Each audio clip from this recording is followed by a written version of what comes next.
আসসালামু আলাইকুম। এই বোনটা আমার কত সুন্দরভাবে কথাগুলো বলছে, আপনারা কথাগুলো শুনতে থাকেন, শুনেন। আল্লাহু আকবার। আপনি কি কল্পনা করতে পারেন 40 বছরের পাহাড় সমান গুনাহ আল্লাহ মাফ করে দিলেন মাত্র 10 সেকেন্ডের একটি তওবায়? হ্যাঁ, ঠিকই শুনছেন। কিন্তু এটা কিভাবে সম্ভব হলো শুনেন।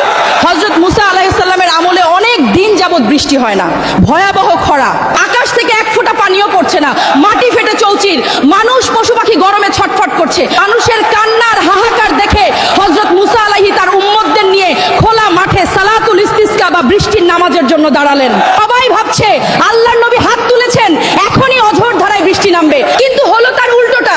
বৃষ্টি তো হলোই না, বরং রোদের তাপ যেন আরো বেড়ে গেল, আগুনের মতো গরম বাতাস বইতে শুরু করলো। নবী মুসা অবাক হয়ে আল্লাহকে জিজ্ঞেস করলেন, হে আল্লাহ, আমরা তোমার কাছে বৃষ্টি চাইলাম আর তুমি তাপ বাড়িয়ে দিলে, কারণটা কি? আল্লাহর পক্ষ থেকে জবাব এলো, মুসা, এই ভিড়ের মধ্যে এমন একজন পাপিষ্ঠ ব্যক্তি আছে যে গত 40 বছর ধরে টানা আমার নাফরমানি করছে। তার একটা গুনাহের কারণে আমি আজ সবাইকে বৃষ্টি দেওয়া বন্ধ রেখেছি। তুমি ঘোষণা দাও সে যেন এই মাহফিল থেকে বেরিয়ে যায়, সে বের হলেই আমি বৃষ্টি দেব। নবী মুসা যখন ঘোষণাটি দিলেন তখন সেই পাপিষ্ঠ লোকটার কলিজা কেঁপে উঠলো। সে ভাবলো, আজ যদি আমি এখান থেকে উঠে যাই সবাই আমাকে চিনে ফেলবে, হাজার হাজার মানুষের সামনে আমি অপমানিত হব, আর যদি না যাই তাহলে আমার কারণে সবাই পিপাসায় মারা যাবে।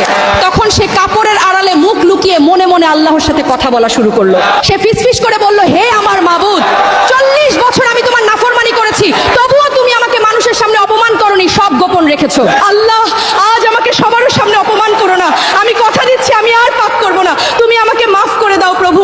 তার চোখের পানি গাল বেয়ে পড়ার আগেই এবং অঝোর ধারায় বৃষ্টি শুরু হলো। এবার মুসা নবী অবাক হয়ে বলল, হে আল্লাহ, কেউ তো বের হলো না, তবুও তুমি বৃষ্টি দিলে? আল্লাহ উত্তর দিলেন, হে মুসা, যার পাপের কারণে বৃষ্টি আটকে রেখেছিলাম, এখন তার তওবার খাতিরেই আমি রহমতের বৃষ্টি নামিয়ে দিলাম। মুসা নবী জানতে চাইলেন, আল্লাহ, কে সেই ব্যক্তি, তাকে একটু দেখতে চাই।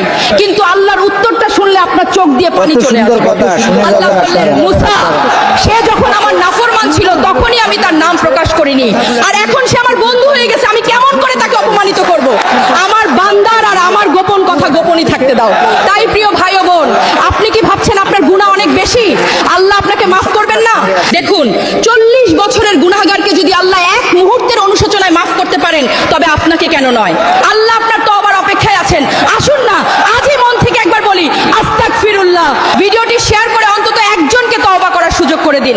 আল্লাহ আমাদের সবাইকে মাফ করুন।